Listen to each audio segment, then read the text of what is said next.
नमस्कार। रियल गज में आप सभी को एक बार फिर से स्वागत है। इस वीडियो को लाइक कीजिएगा, मेरा चैनल को सब्सक्राइब करना मत भूलिएगा और साथ में नोटिफिकेशन बेल ऑन कर दीजिएगा। तो दोस्तों, आसाम में एक पुराना एक को बदलने के लिए एक नया अप्रूवल लाया जा रहा है। जी हाँ, क्योंकि आसाम विधानसभा बजट सेशन चल रहा है, तो वहां पर ये एक बदलने के लिए अप्रूवल मांगा जा रहा है, जो आज का दिन में बहुत ही जरूरी है। तो उससे क्या होगा कि आने वाला टाइम के लिए आसाम का जो फ्यूचर है, चाहे वो डेमोग्राफी को लेके हो, पॉपुलेशन को लेके हो या कल्चर को लेके हो, वहां पर इम्पैक्ट पड़ेगा, जो मैं आज इस वीडियो का थ्रू आपको समझाने का कोशिश करूंगा। तो वीडियो एंड तक जरूर देखिएगा। तो दोस्तों, ये जो बिल है ये बना था 1935 में, यानी आज से 89 ईयर्स पहले, जिसका नाम है मुस्लिम मैरिजेस डिवोर्स रजिस्ट्रेशन एक्ट। देखो, उसके बाद तो बहुत कुछ बदल गया, देश का कॉन्स्टिट्यूशन बदल गया।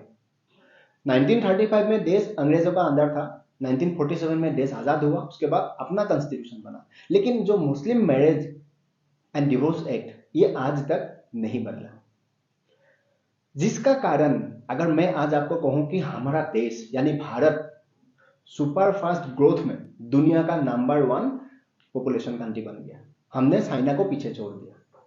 ये पूरा कहानी आपको समझ में आ जाएगा, ये सारा बातें कहां से कहां तक लिंक होता है। तो ये जो अप्रूवल लाया जा रहा है, अब इसको ऐसे भी कह सकते हो कि यूनिफॉर्म सिविल कोड जो है ना, आगे इंप्लीमेंट करने के लिए कहीं ना कहीं ये उसको हेल्प करेगा। ये उन्हीं का अंदर ही आता है, मैं आगे वो भी समझा देता हूं। तो पहले हम बात करते हैं कि marriage and divorce registration act Muslim समाज का, ये आज से 89 पहले बना था। लेकिन आज भी इन लोगों का जो मैरिज हो, डिवोर्स हो, डिवोर्स यानी जो ये लोग कहते हैं कि ट्रिपल तलाक, जिसका अगेंस्ट में एक बिल सेंट्रल गवर्नमेंट ने भी बनाया। और अगर मैं आपको कहूं, इनका जो शादी करने का या ट्रिपल तलाक, इसमें किसी को कोई फर्क नहीं पड़ता है उसमें क्या देता है, क्या रजिस्ट्रेशन सिस्टम है। कहने के लिए तो एक एक्ट है, लेकिन उसका अंदर आपको ये थोड़ी ना मालूम पड़ता है कि ये लोग कितना मैरिज कर रहा है, कितना डिवोर्स कर रहा है, चाइल्ड मैरिज है कि नहीं, ये भी तो मालूम नहीं पड़ता है ना। क्योंकि आपको मालूम होगा, हमारा स्टेट में लास्ट ईयर में जितना केसेस आया चाइल्ड मैरिज का, 100 में से 96-97% इन्हीं लोगों का है।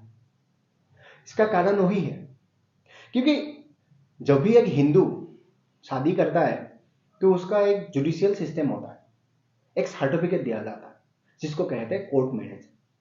सबसे पहले कोर्ट मैरिज आपको जो रजिस्ट्रेशन है वो करने के लिए आपको ये दिखाना पड़ेगा कि आप 21 ईयर्स का है, यानी आप शादी करने के लिए पर्याप्त है। लड़की का 18 ईयर्स है, तभी आपको कोर्ट एक रजिस्ट्रेशन सर्टिफिकेट देगा, ताकि आगे किसी को भी अगर आपको दिखाना हो कि देखो भाई, मैंने जब शादी किया था ना, ये साल में किया था, तब मेरा इतना उम्र था। फिर भगवान ना करे कभी अगर आपको आगे डिवोर्स करना हो, फाइल करना पड़े, तो आपको फिर कोर्ट ही जाना पड़ेगा। पहले मैरिज, फिर कोर्ट। और मैरिज को इंडियन मैरिज एक्ट का अंदर एक प्रावधान है, जो भारत का एक मैरिज एक्ट है, उसी का अंदर ही ये सर्टिफिकेट आपको मिलता है। तो इधर मुस्लिम संप्रदाय का क्या होता है, इनका तो कोई एक्ट, ये तो कहने के लिए एक एक्ट है, लेकिन रजिस्ट्रेशन कोई ऐसा सिस्टम नहीं है। जो हिंदू मैरिज एक्ट में एक रजिस्ट्रेशन सिस्टम है, सर्टिफिकेट मिलता है, इनका वहां ऐसा कुछ नहीं है।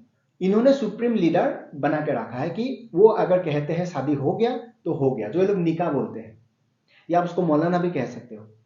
या अगर वो कहते हैं कि ये डिवोर्स हो गया तो डिवोर्स हो गया। इसीलिए वहां कोई मायने नहीं रखता है कि उनका पर्याप्त उम्र है कि नहीं शादी के लिए। अगर नहीं है तो यह चाइल्ड मैरिज हो जाता है, वो भी पॉसिबल है। अगर आपको डिवोर्स होना है, तो अगर सुबह आपने किसी से शादी किया, शाम तक अगर आपको अच्छा नहीं लगे, आपने कह दिया कि ट्रिपल तलाक, तलाक तलाक तलाक, यानी आपका डिवोर्स भी हो गया, फिर दूसरा दिन आप उसी सुप्रीम लीडर के साथ कोई दूसरा एक लड़की को ले जाके शादी कर सकते हो, क्योंकि वहां पर कोई आपका ऐसे डेटा बेसिस, कोई सर्टिफिकेट आपके पास नहीं है। हिंदू में शादी के लिए पर्याप्त उम्र होना पड़ेगा, डिवोर्स देने के लिए या दूसरा शादी करने के लिए आपको पहला डिवोर्स होना पड़ेगा, और यहां पर इनका ऐसा कुछ नहीं है, जिसका परिणाम समाज में यह दिखाई देता है। जो चाइल्ड मैरिज है, ज्यादातर यही लोगों का होता है। डिवोर्स भी कोई माँ बाप नहीं है, जब भी मर्जी ट्रिपल तलाक दे दिया तो इन्हीं का ही ज्यादा होता है। फिर पॉलीगामी वाला केस हो जाता है, जो मर्जी 1 2 3 जितना है उतना शादी ये लोग कर सकता है, जिसका कारण अगर आप 3 शादी करते हो, 4 शादी करते हो, अगर 2 या 3 बच्चे से आप सीमित नहीं रह पाते हो, फिर तो आपका 15-20 इतना तक हो जाएगा एक ही फैमिली में, जो पॉपुलेशन बढ़ाने में भी आपको एक बहुत बड़ा, क्या कहूँ, एडवांटेज कहूँ या डिसएडवांटेज कहूँ, वो आप खुद ही समझ लेना, जो भी है। दिस इज द रीजन, इसीलिए ये बिल लाया जा रहा है। लेकिन आगे से ऐसा नहीं होगा। ये एक जो पुराना है इसको बंद कर दिया गया है, तो आगे से मुसलमान संप्रदाय का जो भी लोग है असम में, इनको शादी करना है तो इंडियन मैरिज एक्ट का अंदर ही करना पड़ेगा। उससे क्या होगा, सरकार के पास पूरा डेटा आ जाएगा कि जो भी मुस्लिम संप्रदाय का लड़का या लड़की शादी कर रहा है उसका पर्याप्त उम्र है कि नहीं। अगर है तो ठीक है, उसका अगेंस्ट में उसको एक सर्टिफिकेट दिया जाएगा। किसी दिन अगर उसको डिवोर्स करना है तो वो जुडिशरी सिस्टम का थ्रू होगा। तो ये पूरा जो डेटा है ना, ये फिक्स हो जाएगा और गवर्नमेंट का पास होगा, जो बहुत ही जरूरी है। देखो, समाज के लिए जो सही है वो सही है। अगर वो चीफ मिनिस्टर ऑफ आसाम है, आसाम के लिए सोचता है, तो ये बढ़िया मूवमेंट है। इन्होंने यहाँ पर कोई संप्रदाय या कोई धर्म के लिए नहीं सोचा है, ये स्टेट के लिए सोचा है, स्टेट का आने वाला फ्यूचर के लिए सोचा है। इसीलिए हिमंत बिश्व शर्मा ने क्या किया, जो असम में ये जो 94 सुप्रीम जो लीडर है इन लोगों का, या मौलाना, जिसका थ्रू इन लोगों का शादी डिवोर्स जो होता है, इनको भी असम सरकार की तरफ से हर वो 94 मेंबर्स को पर मेंबर 2 लाख करके अमाउंट दिया जा रहा है, ताकि इनका ये बिजनेस अगर बंद हो गया तो आगे वो भी कुछ करे। दैट इज द रीजन कि हिमंत बिश्व शर्मा कोई धर्म या संप्रदाय के डिसीजन नहीं लिया है, ये असम के लिए डिसीजन लिया है। देखो, अगर मैं आपको यहाँ पर ये कहूँ कि असम आज जितना जनसंख्या है 3.5 या 6 करोड़ है, उसमें से अगर 10 या 15 लाख मैं अगर शब्द यूज कर रहा हूं, अगर मैं कहूं कि वो असम के लिए एक एक्स्ट्रा वेट है, वो कौन है, बांग्लादेशी या रोहिंग्या। ये क्रेडिट किसको जाता है, राजीव गांधी को जाता है। भले आज वो जिंदा नहीं है, लेकिन इन्होंने मरने का बाद भी ऐसा काम करके गया जो असम कभी नहीं भूलेगा। असम का आने वाला कोई भी टाइम के लिए वो भूलने लायक ही नहीं। आपको मालूम होगा, जो असम एक्ट बना था 1985 में, देश का प्राइम मिनिस्टर था राजीव गांधी, यानी कांग्रेस गवर्नमेंट था, सेंट्रल गवर्नमेंट में। देखो, इंडियन कॉन्स्टिट्यूशन में कहता है कि 1947 के बाद जितना भी लोग इस देश में आया, वो कहीं से भी आया, वो विदेशी नागरिक है। लेकिन आसाम एक्ट में राजीव गांधी ने क्या किया, 1971 एक काट ऑफ मार्क बना दिया था। 1971 तक जितना लोग असम में आया, हर वो नागरिक को इस देश का नागरिकता दिया गया, यानी वो भी इंडियन सिटीजनशिप हो गया। क्यों? क्योंकि आर्टिकल 6A को उन्होंने जोड़ दिया, जिसका कारण असम को आज भी जो एक्स्ट्रा वेट है ना, इसको कैरी करना पड़ता है। कहीं आप डेटा लिखते हो असम में कितना जनसंख्या है, 3.6, यानी 10-12 लाख वो अवैध है, जो वैध हो गया। ये तो टेक्निकली है, और नॉन टेक्निकली भी अगर मैं आपको समझाऊं ना, 85 में अकॉर्ड साइन हुआ, 71 काट ऑफ हुआ, तो 71 से 85 ये जो ईयर है, इसमें भी तो आया था ना, क्योंकि उस टाइम पर कोई ऐसा वोटर आईडी कार्ड या आपका आधार कार्ड ऐसा कुछ नहीं था। सेंट्रल में भी कांग्रेस गवर्नमेंट था, किसी ने अगर 80 में भी आया, 81, 77, 75, किसी भी आफ्टर 71 के बाद कोई भी साल में असम में आया, उन्होंने कह दिया मैं भी 71 से पहले आया, तो उसको भी मिल गया, जो एक्स्ट्रा भूजा आज भी हम लेके घूमते रहते हैं। तो जिसका परिणाम असम का demography with in short time में इतना ज्यादा पॉपुलेशन बढ़ गया, जो असम में अगर हम आपको बताएं कि आज जो हिंदू का जो मेजोरिटी है ये 65% है, लगभग 65 या 70% है। पहले नहीं था ऐसा। इसका कारण वही है, या तो चाइल्ड मैरिज या तो पॉलीगामी। तो इसी महीने का जो ये बजट सेशन चल रहा है, इसी में एक पॉलीगामी बिल लाने का बात था, शायद अभी नहीं लाएगा। इसीलिए नहीं लाएगा कि उत्तराखंड और गुजरात में जो यूसीसी लागू कर दिया गया है, तो चीफ मिनिस्टर का कहना है कि वो एक बार ऑब्जर्व कर लेते हैं, क्योंकि वहां वो लागू कर दिया गया है, तो उससे कुछ सीखने को मिलेगा आपको। जो भी निगेटिव पॉइंट है, हो सकता है असम में इंप्लीमेंट करने के लिए आप उसको पॉजिटिव में ला पाओ।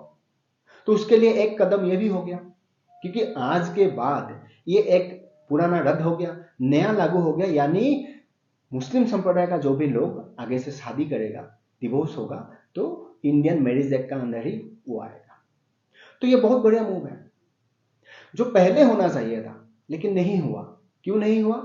जवाहरलाल नेहरू ने हिंदू कोड बिल का नाम पर हिंदुओं का साथ जो खेला किया, उधर मुस्लिम पर्सनल लॉ बोर्ड बना दिया और हिंदुओं को वहां पर उन्होंने इस तरह से डिवाइड कर दिया था। उनका पीछे बहुत बड़ा गेम था। अगर उसका बारे में आप ज्यादा जानकारी चाहते हो, मेरा ये वीडियो आप देख सकते हो, जिसका लिंक डिस्क्रिप्शन में है। मैंने उसमें पूरा एक्सप्लेनेशन दिया जवाहरलाल नेहरू ने हिंदुओं का साथ किस तरह से खेला किया था। उसके बाद राजीव गांधी ने असम का साथ खेला किया। तो आज हिमंत बिश्व शर्मा का ये जो मूव है, ये आने वाला टाइम के लिए बहुत बढ़िया है। क्यों? आपका जो चाइल्ड मैरिज है ये रुक हो गया, ये नहीं हो पाएगा। पॉलीगामी नहीं होगा। डिवोर्स जो लीगल प्रोसेस है उसका थ्रू करना पड़ेगा। अब ट्रिपल तलाक कहने से आपका तलाक नहीं होगा। इसमें और एक बात है।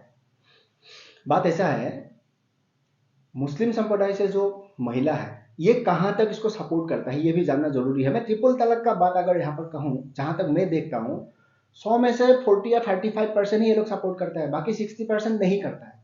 इसका कारण क्या है आपको मालूम है? क्योंकि इन लोगों का जो मेंटेलिटी है वहां पर एक बहुत बड़ा ड्रॉबैक है। ड्रॉबैक क्या है कि ये लोग सोचता है कि इस देश में हम रहते हैं, भले इस देश का है, लेकिन हमारे लिए देश पहले नहीं है, देश का संविधान पहले नहीं है, हमारे लिए हमारा धर्म पहले है।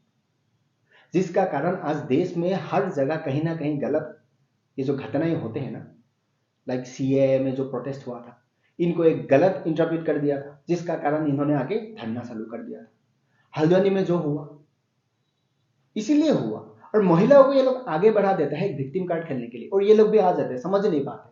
ट्रिपल तलाक के लिए अगर कोई आंदोलन करना है, महिला ही सबसे पहले आएगा, लेकिन ये कभी ये नहीं सोचेगा कि ये हमारे लिए ही भलाई है। मैं जो कहा 100 में से 40 समझ जाते हैं, 60 नहीं समझ पाते, जिसका कारण इन लोगों का जो जेंस है ना, गलत काम करने में सबसे आगे बढ़ जाते हैं, क्योंकि उसको बोस्ट वहां से मिल रहा है।